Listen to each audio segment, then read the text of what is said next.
안녕하세요. 오늘 저희와 함께 이야기 나눌 인물은 호세 무이카 전 우루과이 대통령입니다. 네, 반갑습니다. 젊은 시절에는 무장 게릴라였고 또 12년 넘게 수감 생활을 했던 분이잖아요.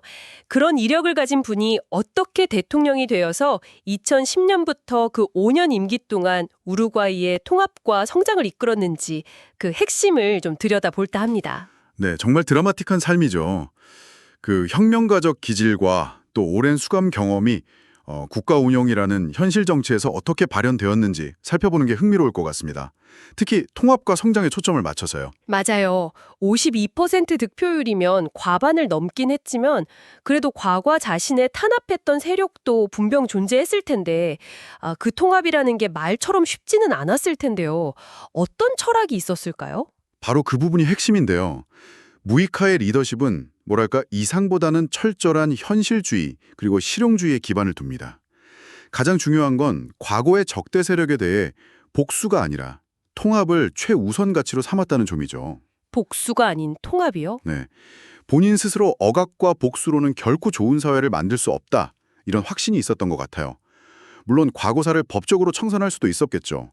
하지만 그게 본질적으로는 또 다른 복수가 될 수 있다고 본 겁니다.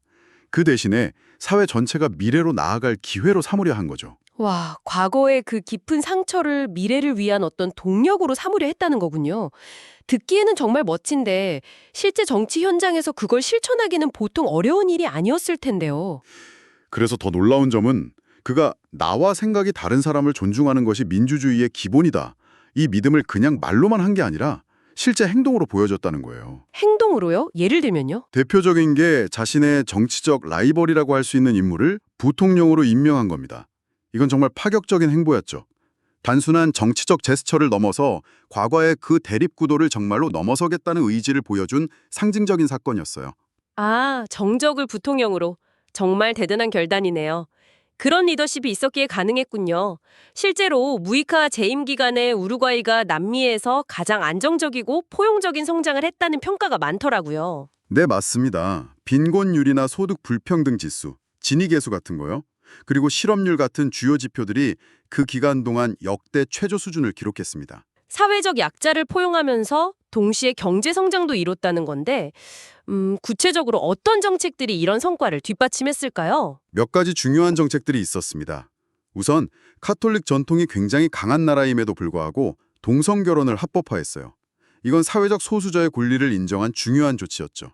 네, 그 당시 남미에서는 상당히 이례적인 일이었죠. 그렇죠. 그리고 여성의 자기결정권을 존중하는 차원에서 낙태 역시 합법화했습니다. 이런 결정들은 단순히 개별 사안이 아니라 사회 구성원 모두를 포용하려는 그의 어떤 큰 정치 철학의 일부였다고 볼 수 있습니다. 굉장히 민감할 수 있는 이슈들인데 통합이라는 큰 틀 안에서 과감하게 결정을 내렸군요. 아, 그리고 빼놓을 수 없는 게 마리화나 합법화죠. 맞습니다. 그것도 빼놓을 수 없죠. 마리화나를 국가관리하에 합법화한 건 그 마약 범죄 조직과의 소모적인 전쟁 대신에 좀 더 현실적인 대안을 차리려는 시도였습니다. 그러니까 통제 불가능한 지하시장을 양성화해서 오히려 관리하겠다는 발상이었군요. 네. 범죄 조직의 자금원을 차반하고 또 마약 관련 사회적 비용을 줄이면서 이걸 보건 문제의 관점에서 접근하려는 뭐랄까 굉장히 실용적인 접근이었던 거죠. 이 정책들 하나하나가 다 흩어져 있는 것 같지만 결국은 사회 구성원 전체를 끌어안고 현실적인 문제 해결을 통해서 국가 전체의 안정을 꾀하려는 그의 큰 그림 안에 있었다. 이렇게 볼 수 있겠습니다. 정책뿐만 아니라 사실 무이카 대통령 하면 세상에서 가장 가난한 대통령이라는 별명이 먼저 떠오르잖아요. 대통령궁 대신에 외곽의 낡은 농가에 살고 월급 대부분은 기부하고 오래된 자기 차를 직접 몰고 다니는 모습. 이런 검소한 삶 자체가 주는 메시지도 상당했을 것 같아요. 그럼요. 그건 단순한 개인 취향을 넘어서는 아주 강력한 정치적 메시지자 리더십의 표현이었습니다. 권력과 부를 동일시하는 그런 세태 속에서 그는 의도적으로 사치와 특권을 거부했죠. 어떻게 보면 소비 지상주의에 대한 비판이기도 했고요. 국민들과의 거리감을 좁히려는 노력으로도 보이네요. 정확합니다. 말로만 하는 게 아니라 자신의 삶으로 직접 보여주면서 솔선수범하는 모습을 통해 국민들의 신뢰를 얻은 거죠. 그의 철학을 행동으로 증명한 셈입니다. 고등학교 졸업장도 없었다는 사실이 오히려 그의 리더십을 더 특별하게 만드는 것 같기도 해요.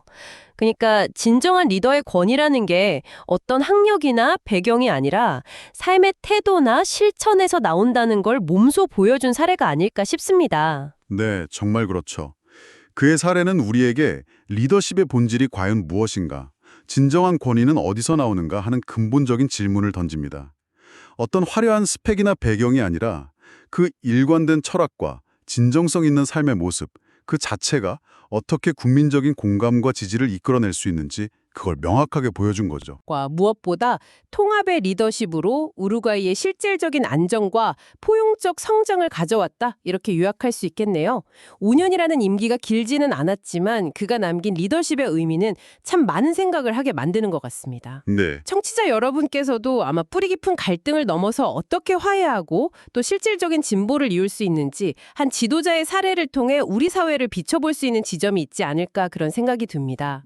그리고 흥미로운 점은 자료에서 그의 이런 소박하고 어떻게 보면 자연스러운 삶의 방식을 동양의 노장 사상, 특히 무의자연과 연결짓기도 하더군요. 억지로 무언가를 내세우거나 꾸미기보다는 그 본질에 충실했던 그의 태도에서 어떤 유사점을 발견하는 것 같습니다. 아, 무의자연이요? 일리가 있네요. 네. 그래서 그의 정치 철학이나 삶의 궤적을 보면서 한 개인의 깊은 성찰과 또 고된 경험이 어떻게 사회 전체의 치유와 발전으로 이어질 수 있는지 그 가능성에 대해서 청취자 여러분께서도 한 번쯤 곱씹어 보시면 좋겠다는 생각을 해봅니다.